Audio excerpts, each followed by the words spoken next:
Hi friends, 2024 ஆண்டு TNPSC எக்ஸாமில் unit 8 சம்பந்தமாக கேட்கப்பட்ட கேள்விகள் வந்து பார்த்துட்டு இருக்கோம். ஆல்ரெடி இதனுடைய பார்ட் 1 வீடியோ வந்து பார்த்தீங்கன்னா டிஸ்கிரிப்ஷனில் இருக்குது. ஸோ அதை பார்க்காதவங்க அந்த வீடியோ பதிவை பார்த்துக்கோங்க. ஓகேங்களா? ஸோ இன்றைக்கி 2024 ஆண்டு TNPSC எக்ஸாமில் கேட்கப்பட்ட யூனிட் 8 சம்பந்தமான கேள்விகளோட பார்ட் 2 வந்து பார்க்க போகிறோம். ஓகேங்களா? ஓகே, முதல் கேள்வி பாருங்கள். 1944 சேலத்தில் நடைபெற்ற நீதி கட்சி மாநாட்டை தலைமை தாங்கி நடத்தியவர் வந்து யார் அப்படின்னு சொல்லி பார்த்தீங்கன்னா ஆன்சர் வந்து ஈவே ராமசாமி. ஓகேங்களா? ஸோ 1944 சேலத்தில் நடைபெற்ற நீதி கட்சி மாநாட்டை தலைமை தாங்கி நடத்தியவர் வந்து யாருன்னு சொல்லி பார்த்தீங்கன்னா ஈவே ராமசாமி. சரிங்களா? ஓகே, அடுத்த கேள்வி பாருங்கள். ராஜாஜி பதவி விலக காரணமாக இருந்த திட்டம் வந்து எது அப்படின்னு சொல்லி பார்த்தீங்கன்னா ஆன்சர் வந்து ஆப்ஷன் டி, குலக்கல்வி திட்டம். ஓகேங்களா? ராஜாஜி அவர்கள் பதவி விலக காரணமாக இருந்த திட்டம் வந்து எது? குலக்கல்வி திட்டம். சரிங்களா? அடுத்த கேள்வி பாருங்கள். பின் வருவனவற்றுள் பெரியார் ஆதரவு அளிக்காதது எது? ஸோ கீழே கொடுக்கப்பட்டிருக்கிறதுல பெரியார் வந்து ஆதரவு அளிக்காதது எது அப்படின்றத பார்க்க போகிறோம். ஃபஸ்ட்டு வந்து பாருங்கள், கணவனுக்கு மரியாதை, சாதி மத தொடர்பான சடங்குகளை மீறுதல், மங்கள சூத்திரங்களை மறுதளித்தல், குழந்தை பராமரிப்பில் கணவன் மனைவிக்கு சம பொறுப்பு. ஸோ இதில் வந்து எதை பெரியார் வந்து ஆதரிக்கலை அப்படின்னு சொல்லி பார்த்தீங்கன்னா கணவனுக்கு மரியாதை அப்படின்றத வந்து பார்த்தீங்கன்னா பெரியார் வந்து ஆதரிக்கலை. ஓகேங்களா? ஸோ ஆன்சர் வந்து ஆப்ஷன் ஏ. அடுத்த கேள்வி பாருங்கள். ஓடா நிலையில் ஆங்கிலேயருக்கு எதிராக கொரில்லா போர் முறையை கையாண்டவர் வந்து யார் அப்படின்னு சொல்லி பார்த்தீங்கன்னா ஆன்சர் வந்து தீரன் சின்னமலை. ஓகேங்களா? ஓடா நிலையில் ஆங்கிலேயருக்கு எதிராக கொரில்லா போர் முறையை கையாண்டவர் வந்து யாரும் சொல்லி பார்த்தீங்கன்னா தீரன் சின்னமலை. சரிங்களா? அடுத்த கேள்வி பாருங்கள். பாரதியார் மறைந்த ஆண்டு வந்து எப்போ அப்படின்னு சொல்லி பார்த்தீங்கன்னா ஆன்சர் வந்து 1921. ஓகேங்களா? பாரதியார் மறைந்த ஆண்டு 1921. சரிங்களா? அடுத்த கேள்வி பாருங்கள். ஆதிச்சநல்லூர் தாளிகள் புதைத்த இடத்தை கண்டுபிடித்தவர் வந்து யார் அப்படின்னு சொல்லி பார்த்தீங்கன்னா ஜஹோர் அப்படின்றவர் தான். ஓகேங்களா? ஆதிச்சநல்லூர் தாளிகள் புதைத்த இடத்தை கண்டுபிடிச்சவர் வந்து யார்? ஜஹோர் அப்படின்றவர். சரிங்களா? அடுத்த கேள்வி பாருங்கள். பொறாமை, ஆசை, சினம், கடுஞ்சொல் ஆகியவற்றுக்கு இடம் கொடுக்காமல் வாழ்வதே சிறந்தது என்று திருவள்ளுவர் எந்த அதிகாரத்தில் குறிப்பிடுகிறார்? ஸோ பொறாமை, ஆசை, சினம், கடுஞ்சொல், ஸோ இதற்கெல்லாம் இடம் கொடுக்காமல் வாழ்கிறது தான் சிறந்தது அப்படின்னு சொல்லிட்டு திருவள்ளுவர் வந்து எந்த அதிகாரத்தில் குறிப்பிடுறாரு அப்படின்னு சொல்லி பார்த்தீங்கன்னா அரண் வலியுறுத்தல் அப்படின்ற அதிகாரத்தில் குறிப்பிடுறார். ஓகேங்களா? ஸோ ஆன்சர் வந்து பார்த்தீங்கன்னா ஆப்ஷன் டி. அடுத்த கேள்வி பாருங்கள். பதிற்று பத்தில் சிறப்பிக்கப்படும் மன்னர்கள் வந்து யார் அப்படின்றத மென்ஷன் பண்ணணும். ஸோ சேரரா, சோழரா, பாண்டியரா, பல்லவரா? பதிற்று பத்தில் சிறப்பிக்கப்படும் மன்னர்கள் வந்து யார் அப்படின்னு சொல்லி பார்த்தீங்கன்னா சேரர். சரிங்களா? ஓகே, அடுத்த கேள்வி பாருங்கள். கூற்றுக்காரண கேள்விகள் வந்து கேட்டிருக்காங்க. ஃபஸ்ட்டு கூற்று பார்த்துடலாம். சுயமரியாதை திருமணங்களில் தாலி தடை செய்யப்பட்டுள்ளது. காரணம் வந்து பார்த்தீங்கன்னா தாலி என்பது ஆண்களுக்கு பெண்ணிய அடிமைத்தனத்தின் கொடூர சின்னமாக பார்க்கப்பட்டது. ஸோ இதற்கு வந்து ஆன்சர் வந்து பார்த்தீங்கன்னா ஆப்ஷன் பி. அதாவது கூற்று காரணம் இரண்டுமே உண்மை மற்றும் காரணமானது கூற்றுக்கு சரியான விளக்கமாக இருக்குது. ஓகேங்களா? ஸோ அதனால் ஆன்சர் வந்து பார்த்தீங்கன்னா ஆப்ஷன் பி. ஓகே, அடுத்த கேள்வி பாருங்கள். விடுதலை எல்லாம் கிளர்ச்சியால் வெல்லும் விடுதலை, வேட்கை வெறிகுண்ட வீரன் என பாரதிதாசனை புகழ்ந்து பாடியவர் வந்து யார் அப்படின்னு சொல்லி பார்த்தீங்கன்னா ஆன்சர் வந்து ஆப்ஷன் ஏ, நாமக்கல் கவிஞர் வே ராமலிங்கம். சரிங்களா? அடுத்த கேள்வி பாருங்கள். பிரபந்தமாலை என்று சிறப்பிக்கப்படும் இலக்கியம் வந்து எது அப்படின்னு சொல்லி பார்த்தீங்கன்னா ஆன்சர் வந்து ஆப்ஷன் சி, 11ஆம் திருமுறை. ஓகேங்களா? பிரபந்தமாலை என்று சிறப்பிக்கப்படும் இலக்கியம் வந்து எதுன்னு சொல்லி பார்த்தீங்கன்னா 11ஆம் திருமுறை. சரிங்களா? அடுத்த கேள்வி பாருங்கள். CN அண்ணாதுரையின் எந்த புத்தகம் 1950ஆம் ஆண்டு தடை செய்யப்பட்டது?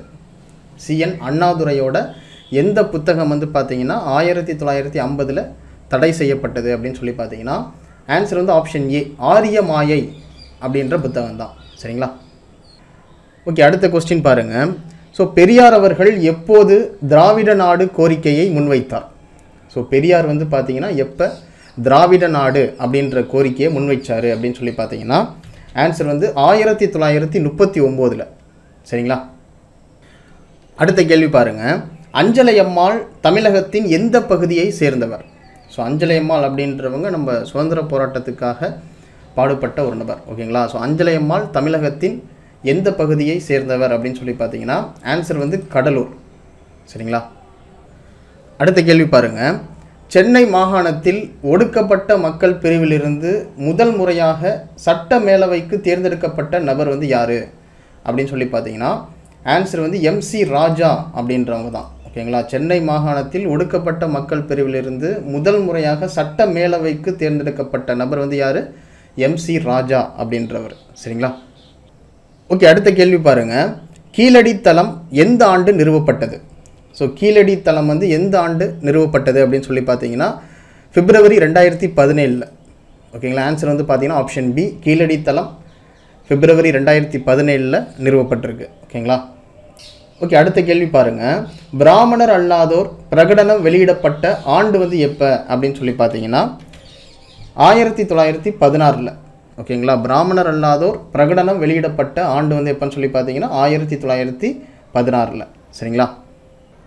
ஸோ அடுத்த கேள்வி பாருங்கள். திருக்குறளில் எந்த இரண்டை வந்து பார்த்தீங்கன்னா திருவள்ளுவர் கண்கள் என குறிப்பிடுறாரு அப்படின்னு சொல்லி பார்த்தீங்கன்னா ஆன்சர் வந்து ஒற்றும் நீதி நூலும். சரிங்களா? ஒற்றும் நீதி நூலும் இவ்விரண்டும் தெற்றென்க மன்னவன் கண் அப்படின்னு சொல்லிட்டு ஒற்றும் நீதி நூலையும் வந்து பார்த்தீங்கன்னா திருவள்ளுவரோட இரண்டு கண்கள் அப்படின்னு சொல்லிட்டு குறிப்பிடுறாங்க. ஓகேங்களா? ஸோ ஆன்சர் வந்து பார்த்தீங்கன்னா ஆப்ஷன் சி, ஒற்றும் நீதி நூலும். சரிங்களா? அடுத்த கேள்வி பாருங்கள். கனி இருப்ப காய் கவர்ந்தற்று என திருக்குறள் எதனை கூறுகின்றது அப்படின்னு சொல்லி பார்த்தீங்கன்னா ஆன்சர் வந்து ஆப்ஷன் சி, இனிய உளவாக இன்னாத குறள். அதாவது இனிய உளவாக இன்னாத குறள் கனி இருப்ப காய் கவர்ந்தற்று அப்படின்னா நம்மள்கிட்ட நிறையா நல்ல சொற்களும் இருக்கும், அதே மாதிரி தகாத சொற்களும் இருக்கும். ஓகேங்களா? நம்ம மற்றவங்கள்ட்ட பயன்படுத்தும் போது நல்ல சொற்களை வந்து பயன்படுத்தணும் அப்படின்னு சொல்கிறாங்க. இப்போ உதாரணத்துக்கு நம்ம கையில் நிறையா பழங்கள் வந்து இருக்குது, காய்களும் இருக்குது. ஓகேங்களா? ஸோ பழங்களை விட்டுட்டு நம்ம காய்களை சாப்பிட்டா எப்படி இருக்கும்? நல்லா இருக்காதுல்ல. அது மாதிரி தான் நம்மள்கிட்ட நல்ல சொற்களும் இருக்கும், ஸோ தகாத சொற்களும் இருக்கும். அதில் தகாத சொற்களை விட்டுட்டு நல்ல சொற்களை வந்து பயன்படுத்துங்க அப்படின்னு சொல்கிறாங்க. ஸோ அதுதான் இனிய உளவாக இன்னாத குறள் கனி இருப்ப காய் கவர்ந்தற்று அப்படின்னு சொல்லி திருவள்ளுவர் வந்து பார்த்திங்கன்னா திருக்குறளில் சொல்லியிருக்கார். ஓகேங்களா? ஸோ ஆன்சர் வந்து பார்த்திங்கன்னா ஆப்ஷன் சி. ஓகே, அடுத்த கேள்வி பாருங்கள். கூற்றுக்காரண கேள்விகள் வந்து கொடுத்துருக்காங்க. ஸோ ஃபஸ்ட்டு கூற்றில் வந்து என்ன கொடுத்துருக்காங்கன்னா திருக்குறளானது இல்லறத்தையும் மகளிரின் கற்புத்திறத்தையும் சிறப்பித்து பேசுகின்றது அப்படின்னு சொல்கிறாங்க. காரணம் வந்து பார்த்திங்கன்னா இப்பண்புகள் மனு தர்மத்திற்கு புறம்பானவை அப்படின்னு சொல்கிறாங்க. ஓகேங்களா? ஸோ இதுக்கு வந்து ஆன்சர் வந்து பார்த்திங்கன்னா ஆப்ஷன் பி, கூற்றும் சரி காரணமும் சரி. ஓகேங்களா? அடுத்த கேள்வி பாருங்கள். ஆதியும் அந்தமும் இல்லா அரும்பெரும் என்னும் பாடலடி இடம்பெற்றுள்ள நூல் வந்து எது அப்படின்னு சொல்லி பார்த்தீங்கன்னா திருவெம்பாவை. ஓகேங்களா? ஸோ ஆதியும் அந்தமும் இல்லா அரும்பெரும் அப்படின்ற தொடங்கக்கூடிய பாடல் வரி எந்த நூலில் இடம்பெற்றிருக்கு அப்படின்னு சொல்லி பார்த்தீங்கன்னா திருவெம்பாவை. சரிங்களா? அடுத்த கேள்வி பாருங்கள். இந்தியாவின் முதல் மாநகராட்சி எந்த ஆண்டு தொடங்கப்பட்டது அப்படின்றது தான் கேள்வி. ஓகேங்களா? ஸோ இந்தியாவின் முதல் மாநகராட்சி வந்து பார்த்திங்கன்னா சென்னை தான். ஸோ அது வந்து எப்போ தொடங்கப்பட்டது அப்படின்னு சொல்லி பார்த்தீங்கன்னா 1688. சரிங்களா? ஓகே, அடுத்த கேள்வி பாருங்கள். தமிழ்நாட்டு சுதேசி இயக்க தலைவர்கள் வந்து பார்த்திங்கன்னா பிபின் சந்திரபால் விடுதலை செய்யப்பட்ட அந்த நாளை எந்த தினமாக திருநெல்வேலியில் கொண்டாட திட்டமிட்டனர்? ஸோ தமிழ்நாட்டு சுதேசி இயக்க தலைவர்கள் வந்து பார்த்திங்கன்னா பிபின் சந்திரபால் விடுதலை செய்யப்பட்ட அந்த நாளை எந்த தினமாக திருநெல்வேலியில் கொண்டாட திட்டமிட்டாங்க அப்படின்னு சொல்லி பார்த்தீங்கன்னா சுதேசி தினமாக கொண்டாடுறதுக்கு திட்டமிட்டாங்க. ஓகேங்களா? ஸோ ஆன்சர் வந்து பார்த்தீங்கன்னா ஆப்ஷன் பி, சுதேசி தினம். சரிங்களா? அடுத்த கேள்வி பாருங்கள். கல்லாதவர்களை வள்ளுவர் எதனுடன் ஒப்பிடுகிறார் அப்படின்னு சொல்லி பார்த்தீங்கன்னா ஆன்சர் வந்து விலங்கு. ஓகேங்களா? கல்லாதவர்களை வள்ளுவர் வந்து எதோட ஒப்பிடுறாரு? விலங்கோடு ஒப்பிடுறாரு. ஓகேங்களா?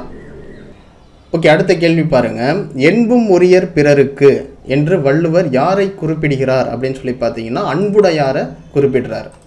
அதாவது அன்பில்லார் எல்லாம் தமக்குரியர் அன்புடையார் என்பும் உரியர் பிறருக்கு அப்படின்னு சொல்லி நம்ம திருக்குறள் வந்து கேள்விப்பட்டிருப்போம். ஸோ அதில் அன்பில்லாதவர் வந்து எப்படி இருப்பாங்க? இருக்கக்கூடிய பொருள்கள் எல்லாமே எனக்கு தான் சொந்தம் அப்படின்ற மாதிரி இருப்பாங்க. ஓகேங்களா? ஸோ அன்புடையவர் வந்து எப்படி இருப்பாங்கன்னா தன்னுடைய உடல் பொருள் ஆவி எல்லாமே மற்றவங்களுக்காக பிறருக்காக வாழக்கூடியவங்களாக இருப்பாங்க. ஓகேங்களா? ஸோ அதை தான் இங்கே வந்து பார்த்தீங்கன்னா குறிப்பிடுறாரு. என்பும் உரியர் பிறருக்கு அப்படின்னு சொல்லி யார் இருப்பா? அன்புடையார் தான் இருப்பாங்க. ஓகேங்களா? ஸோ ஆன்சர் வந்து பார்த்தீங்கன்னா ஆப்ஷன் சி. ஓகே ஃப்ரெண்ட்ஸ், இதோட இந்த வீடியோ பதிவு கம்ப்ளீட் ஆகுது. அதே மாதிரி இப்போ நம்ம பார்த்த கொஸ்டினை ஒரு டெஸ்ட் மாதிரி நீங்கள் எழுதி பார்க்கணும் அப்படின்றதுக்காக டிஸ்கிரிப்ஷனில் கொஸ்டின் PDF வந்து கொடுத்துருக்கோம். ஸோ அதை டவுன்லோட் பண்ணிக்கோங்க, ஒரு டெஸ்ட் மாதிரி அட்டன் பண்ணி பார்த்துக்கோங்க. ஓகேங்களா? அதே மாதிரி உங்களுடைய மார்க் என்ன அப்படின்றதையும் கமெண்ட் பாக்ஸில் மென்ஷன் பண்ணுங்கள். ஓகேங்களா? ஓகே ஃப்ரெண்ட்ஸ், இதே மாதிரி அடுத்த ஒரு வீடியோ பதிவில் சந்திக்கலாம். Okay, thank you. துருவம் அகாடமிலேருந்து கார்த்திக்.